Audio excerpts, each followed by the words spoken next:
I'm Paul Levinson, and welcome to Light On, Light Through, episode 252, my review of Severance 1.3. That is episode 1.3. I have to say, it's hard to watch and review a profoundly dystopian science fiction series when a profoundly dystopian reality, the horrendous Nazi-like invasion of Ukraine by Russia, is going on and available to see on a myriad of television screens.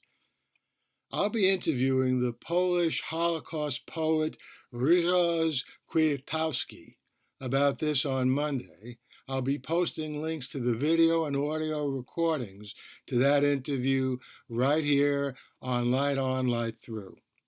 But for now, I wanted to take an hour or so to keep up with and review episode 1.3 of Severance on Apple TV Plus. And it is indeed a starkly powerful story about a uniquely totalitarian society. Needless to say, there are spoilers ahead. We saw some of the history of Lumen, that's the corporation that's behind all of this, in this vivid episode. Apparently, the corporation goes back to the middle of the 19th century. What's not clear is exactly when the severance process was introduced. This means, however, that severance is not just a near-futuristic science fiction narrative. It's also a secret history. That is, a history that occurred in our reality without our knowledge. And or, perhaps, an alternate history as well. And if you think about it, it's not even clear that what we're seeing is taking place in the future. If not, we're watching an alternate reality. Okay, moving on from these classification questions, there were lots of important ingredients in this episode.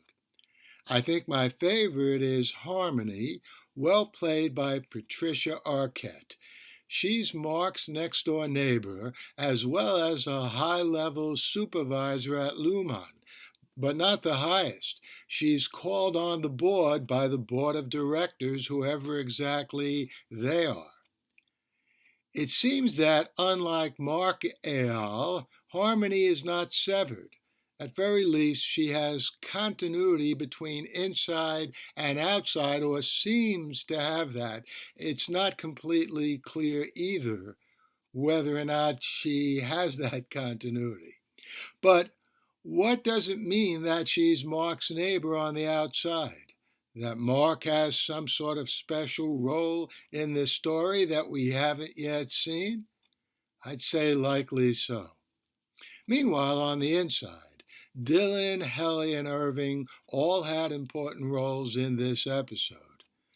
Dylan gets off one of the best lines, remarking that the museum reconstruction of the founder's home smells like, quote, 19th century ass, unquote. Helly's heroic but foiled attempt to escape was very instructive. And I gotta say, the sheer demeanor of Irving is chilling. I'll see you back here next week with my review of the next episode of this unique narrative. Well, I hope you enjoyed that review of Severance 1.3. As I mentioned, coming up this Monday will be my interview with the Polish poet Grzegorz Kwiatkowski. He's in Poland, in Gdansk, Poland right now, and we'll be talking about the Russian vicious attack on the Ukraine.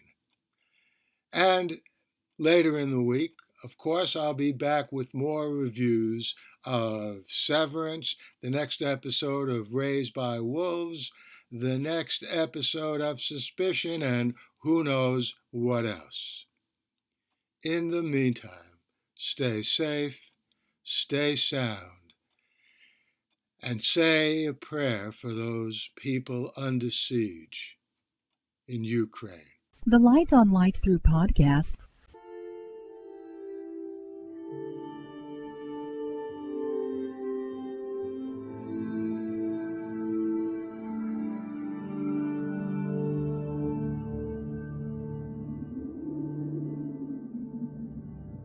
Athens, 2042 AD. She ripped the paper in half, then ripped the halves, then ripped what was left again into bits and pieces of history that could have been.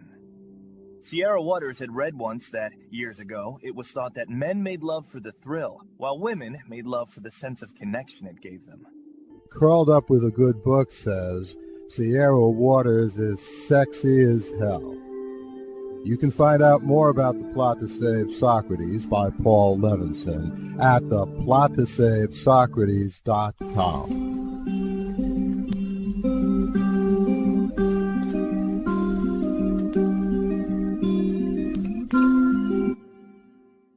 Paul Levinson Silk Code, about an ancient biotech war raging on in secret for centuries.